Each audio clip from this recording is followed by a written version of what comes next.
I'm here with one of Australia's, well actually Australia's only greatest fiddle player. This guy has fiddled with nearly every entertainer in Australia and possibly the world.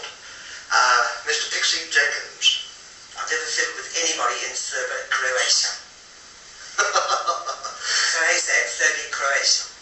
Is there anyone that you haven't fiddled with that you would like to fiddle with in the industry? Oh, it's not really. Make a list and stick at the enemy book. They can tick their names off as I go. At what age did you learn to fiddle? Well, I started learning when I was about 14, teaching myself really. Yeah, it was my father bought me the thing for my 14th birthday, and I sort of, well, to cut a long story short, I opened it up and I knew I was going to spend the rest of my life with it, so that's the funny thing there. It was a real catharsis for me. So, the act when you say that the nuns taught you? They did. Oh, they did. They did. Well, see, they didn't really. I mean, the fact was that it was funny because my violin teacher, Slava Tarov, a Russian fellow who was a wonderful player, he taught me a sort of a gypsy style. It was very free and it was all melody. Melody was important. Every note was important as every other note. And he died. This is a true story. He died eating fish and chips in Tamworth Cafe, and I was supposed to go up for a lesson. I was about 17 or something, and I'd heard about his death that afternoon. I went, oh my God, what was I going to do? It was a sad thing because been my teacher for 3 years, and he got me really ahead of a lot of the other kids.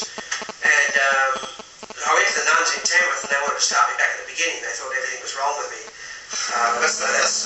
That's where my classical career ended, with the nuns, in actual fact. Wanting to start me again from the beginning when I was actually better than a lot of their pupils they had. And not long after that, I worked on the railways for a while, but not long after that I discovered Bob Wills and the Texas Playboys, and I said, that's wow, that's violin, I want to do that. That's what you wanted to do? That's fiddle, they said. That's not violin, that's fiddle. I said, oh, I want to do that. You want to do that. So, so you would have to be the end of the Catholic religion, the end product. Oh, very much so. I mean, the priest took one look at me and said, I'll alter him. That's naughty. It's naughty. Bit candid, isn't it? When was your first paid gig? You know what? I actually remember my first paid gig. You do? I do. I got a phone call from Eric Scott at Hadley Records in Tamworth. I told people on stage every night. I still remember. My first gig was actually a studio gig.